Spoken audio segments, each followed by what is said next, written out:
6 ayning ma'lum bir kuni edi.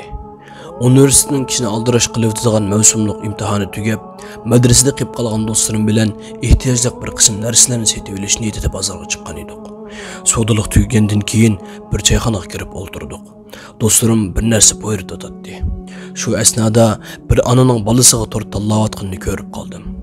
Ana tortni tanlab ilib, bolasiga yegizish uchun bir ustalda o'ltirdi. Bola tortdan bir qo'shiq yemayla, yana boshqa narsalarni ilib berishni talab qildi. Anamı balaning talablarini o'rindash uchun jon kuydiryotdi. Ana balaning harakatiga hang'iqib qolganini ko'rgan do'stlarim, "Sana bir ish bo'lmaganda, nimaga qarayotsan?" deb so'rashga boshladi. Men hech ish bo'lmaydi degan bo'lsam-mu, amaliyotda bu ko'rinishlar anamning ko'rinishlarini, men uchun paypetek bo'lishlarini. Tamoq yegim kelmagan vaqtlarda ishim cho'ng bo'lsa-mu, meni erkiltib turib, men uchun bo'lsa-mu yegin jinim balam deyishlarini ko'z oldimga kelib, ko'zimdan 2 tomchi yosh iqibmi ulgurgan edi. Shundoq, do'stlarimning ko'nglini yerim qilishni xohlamay, tilimda yolg'on so'zlagan bo'lsam-mu, qalbimda yolg'on so'zlayolmagan edim. Do'stlarim ahvolni tushundi bo'lg'ay, lekin mening texim azoblanishimni xohlamadimi, mendan boshqa savol so'ramadi. Choyxonadan madrasaga qarab ketyapman. Ammo onamning muhabbatga to'lgan ko'rinishlari ko'zimga kirib qolgan edi. Mendagi bu sig'inish azobi tilim bilan ifodalab berilmaydigan darajada meni azoblayotdi. Yalmaslikqa tirishgan bo'lsam-mu, ammo hayotin men uchun, qarindoshlarim uchun fido qilgan, o'zi yemisin bizga yedirgan, o'zi kiymisin bizga kiydirgan jafokash va mehri issiq onamning sevgisi texmi kuchli kelgan edi. Bu sig'inish ichida yashagan menlam emas. Ba'zi qarindoshlarimiz, o'g'lim, men haqiqiy musulmonlik majburiyatini ado qila olmadim. İslamga yaxshi xizmat qila olmadim. Mening qila olmaganimni sen qilarsan deydigan fidokor dodlarning orzularini zimmasiga yuklab yashayotgan bo'lsa, yana bir qism qarindoshlarimiz vatanining 1 minutlik munqarizligiga rozi bo'lmaydigan qahramon, vatanparvar bir avlod yetildirishni ko'ngliga pukkan ota-onalarning orzularini amalga oshirish uchun yashayotdi.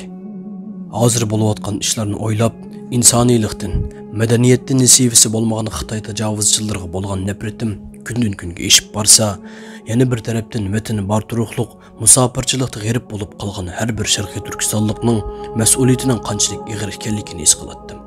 Bu dunyo imtihon dunyosi.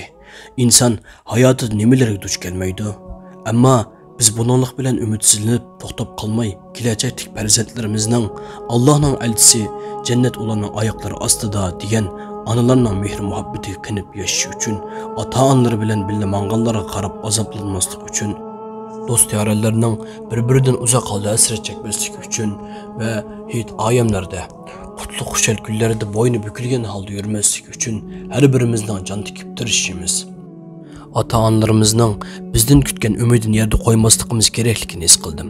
Shundoq, sevimli qarindoshlarim, biz boshqalarga o'xshash bir kishilik orzu bilan köplagan insonlarning umidi bo'lib yashayapmiz. Bu sababdan vaqtliq shaxsiy rohatning lazzatiga aldanmay, kelgusida yetmoqchi bo'lgan g'oyamizni, ota-onamizning bizdan kutgan umidini o'ylab turib harakat qilishimiz kerak. Har qadamimizni o'zimiz uchun emas, vatanimizni, kelajakdagi avlodlarimizni o'ylab turib besishimiz kerak. Agar bularni ortiqcha xiyol deb qarab, men xotirjam yashasam, ular xushal bo'ladi.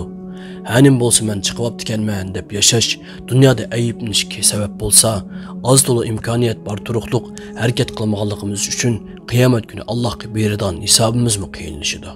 U chaqda biz nonko'rlardan bo'lib qolamiz.